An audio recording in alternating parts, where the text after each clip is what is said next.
testing and testability. So what is this testing and testability? So generally, when we come to the VLSI domain, we'll be checking out with the on-chip verification in generally. So on-chip verification in the sense, we'll be checking each and every module of each and every designed gate or designed transistor end or fabrication end. We'll be testing each and every module, right?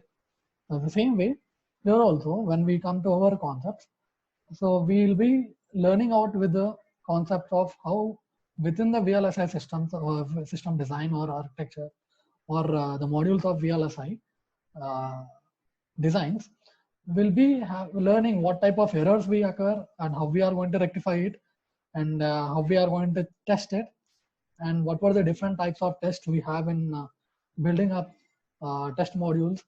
All these things will be learned within our course syllabus.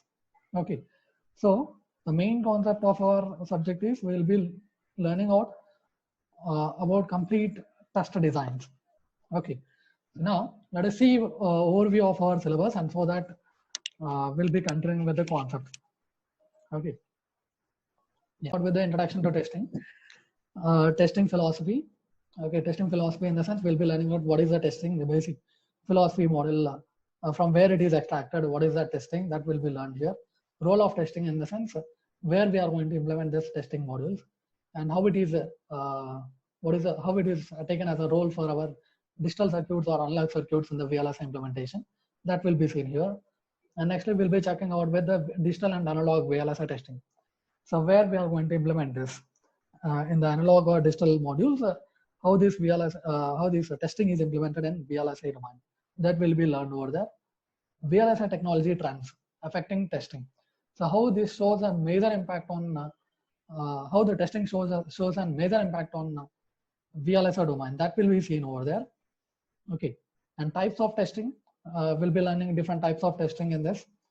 Fault modeling. Okay, fault modeling comes out with the different parameters, defects, errors, faults, functional versus structural testing. So all these are the parameters. All these are the different modeling defects, modeling faults, which we learn out within the introduction to testing itself. Okay, and level of fault models. So up to what level the testing models or the fault models can be verified, that can be learned over there. Single stuck-up faults. So we'll be learning out with a single stuck-up fault within the introduction to testing itself. So first unit comes out with the introduction to testing. The next one comes out with logic and fault simulation. So with respect to simulation models, as we know that we have different terms after building of any simulation model, we'll be verifying it, right? So here also we'll be checking out with simulation for design verification and test evaluation. Okay, and we'll be checking out with modeling circuits for simulation. So what were the different models which were used within the simulation, and that also will be learned over there. And also we'll be learning out with the different algorithms. Okay, algorithms for true value simulation. So what is this algorithms in the sense will be, for example, if you have any module to run, will be depending upon the algorithm, step-by-step procedure, right? In that also we'll be using with the true value simulation. With respect to simulation models, what is an step-by-step procedure and how it is taken as an output, and when after doing some testing procedure, how it is taken as a simulation, as a complete output. That can be seen in the algorithms for true value simulation. Algorithms for fault simulation. So if there is any faults occurred or errors occurred in the testing procedure, we'll be having some algorithms for defining those terms. So that we come out with the algorithm for fault simulation. Next one, third unit comes out with the testability measures. So for each and every design, we'll be checking each and every parameter, right? Error, what is the power supply, what is an input signal, what is an output signal, how much amount of power it is consumed, or at what low level current level it is operating that device. All these things are the parameters, right? So here also testability measurements, it shows that controllability and observability. So how much how much capable in controlling those devices, and observability in the sense it takes all the parameters.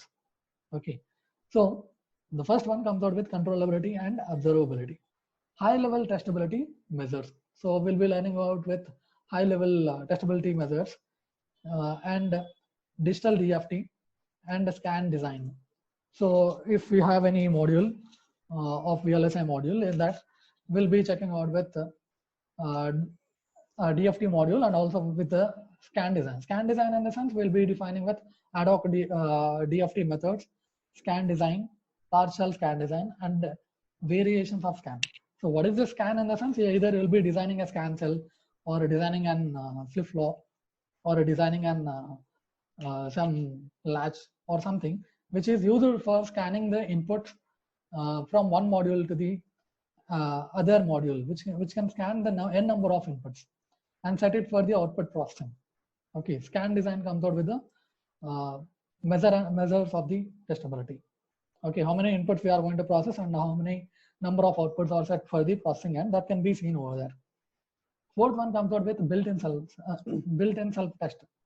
BIST, we say simply as an BIST. Okay, so BIST is a major thing in the testability.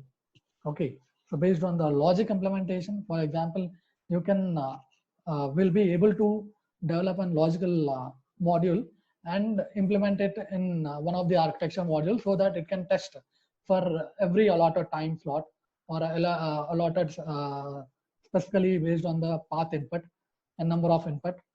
All these things can be done within the built-in self-test procedure. So here also we'll be learning about what is the basic concept of built-in self-test and random of logic built-in self-test. That is what definitions, built-in self-test process, how it is processed, what were the patterns generation. Pattern generation in the sense, it is going to for each and every scan test, you will be having a pattern generation. Okay, pattern generation. So this pattern generation, what happens in the sense, how many bits it is processed, either 16-bit, 32-bit, 64-bit, 128-bit, 256-bit, like this. So how many patterns, how many bits it is generated, and how these are treated as a pattern to process for the other module, that can be seen over there. Response computation, built-in logic block absorbs. So this also is related within the BIST itself.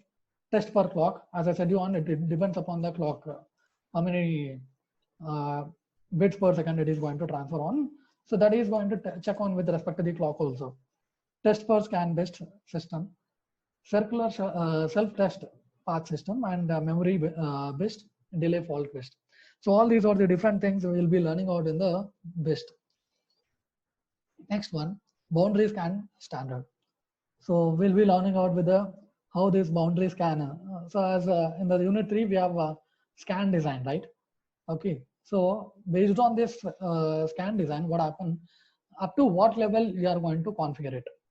Okay, after designing, for example, if you design any scan cell, for example, if any module is operating with 16 scan cell cells to operate on one MSIR or shift register, whatever it may be. So in that cases, up to what level we are going to use this scan design, that is a major role, right? So this boundary scan standard, what happens, it is going to check on how many up to what is the configuration of our scan design is implemented. Okay, that can be seen in the system configuration. Okay, with the boundary scan. And here also we have a tap controller and port. Okay, and the boundary scan test instructions, pin constraints and of the standard, and boundary scan description language BDSL, description components and description pin description. So we'll be checking out all these with respect to the scan design itself. Okay, scan design modules itself. Okay, so completely we have an overview of our syllabus. That is what. So first unit comes out with the basic concepts of testing. Second one is about the faults and the logic simulation. Third one comes out with the testability measures. Fourth one is about the built-in self-test, and the fifth one comes out with the